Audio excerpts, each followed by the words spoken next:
خۆمانە کردوکە دۆزەخە بۆ هەمومان.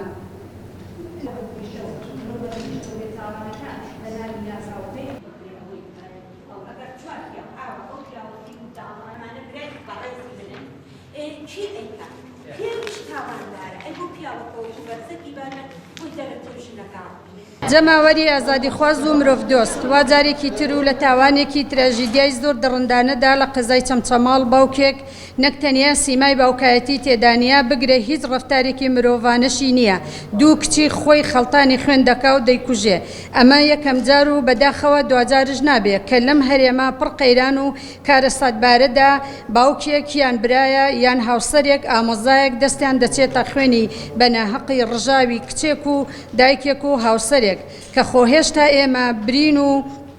ئازارەکانی سێوە و مناڵەکانی ساڕێژ نەبوون کە هەرگیز بە ئاسانی ساڕێژ نابن بە ناو باوکێک و بە نامرۆڤێک، بەڵام لە ناوەڕۆکدا دڕندەیەک دوو کچی خۆی دەکوژێ. هەرچیەک بێ و بڕۆ بیانوەکانی ئەم تاوانبارە بۆ ئەنجامدانی تاوانەکەی، بەڵام هیچ پاساوێک هەڵناگرێ و هیچ تاوانێک گەر یاسا و شکۆی مرۆڤەکان سەروەر و پارێزراو بێ پاساوی نییە بۆ تاوانباران بۆ ئەنجامدانی تاوانەکانیان. بەڵام دیارە کە یاسا سەروەر نابێ و بۆ پاراستنی شکۆ و ژیانی مرۆڤەکان یاسایەک بۆ هەندێک کەس کە لەوانەیە بێتاوان بن، بەڵام بۆ خراپترین شێوە پێوەری سزادان بەکاردەهێنێ و بۆ کەسانێکی تاوانباریش کە پشت و پەنای هێز و حیزب و بنەماڵە و خێڵە نەک سزا نادرێ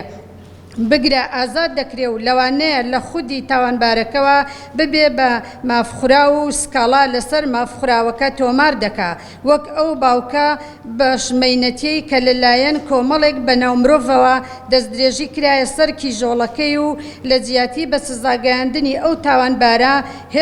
ئێستا یاسا بە دوای باوکەکەدا دەگەڕێ و دەکرێ بە جەلاد و بە فریشتە و مرۆڤ فریشتە و بێتاوانەکان بە ناوی یاسا و بێ هیچ پشت و پەنایەک ڕاودەنرێن. لە ئاست ئەم تاوانە ویژدان هەژێنەدا دەبوو نەک تەنیا ڕێکخراوەکانی ئافرەتان و ژنان بگرە تەواوی خەڵکانی یەکسانی خواز و مرۆڤ دۆست و دژاستەم و لە سەرجەم چین و توێژەکان بە توندی سەرکۆنەی ئەم ڕەفتارە وەحشیگەرانیان بکردایە و ئێستاش هێشتا درەنگ نەبووە.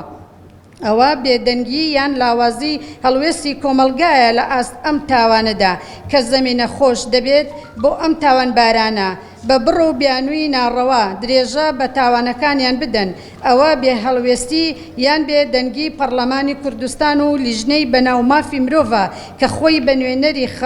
خەڵک دەزانێ، بەڵام گەورەترین هەڵوێستی لەوانەیە لە بەیاننامەیەکی ئیدانەکردن تێپەڕ نەکا کە دەبوو بە ناو دامەزراوەی پەرلەمان و ئەم دەسڵاتە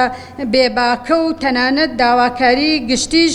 زمان حاڵی ناڕزایی و بێزاری و تووڕەیی خەڵک بن لە ئاستی ئەم تاوانە و بە هەماهەنگی کار بۆ دەستگیرکردنی ئەم تاوانبارە بە توندی سزادانی بکەن بۆ ئەوەی ببێ بە پندێک بۆ ئەوانەی لەو شێوەن. هەر کەس و لایەنێک کە داڵدەی ئەم تاوانبارە و ئەم هاوشێوانەی دەکەن دەبێ یاسا بە توندی سزایان بدا و بە هاوبەشی تاوانبارەکە مامەڵەیان لەگەڵدا بکە کە جێی گومان پشت و پەنای ئەم تاوانبارانە گەر حیزب یان بنەماڵە عەشرەت بێ دەبێ ئاشکرا بکرێن و شەرمەزار بکرێن لە ڕووی کۆمەڵایەتی و یاساییەوە.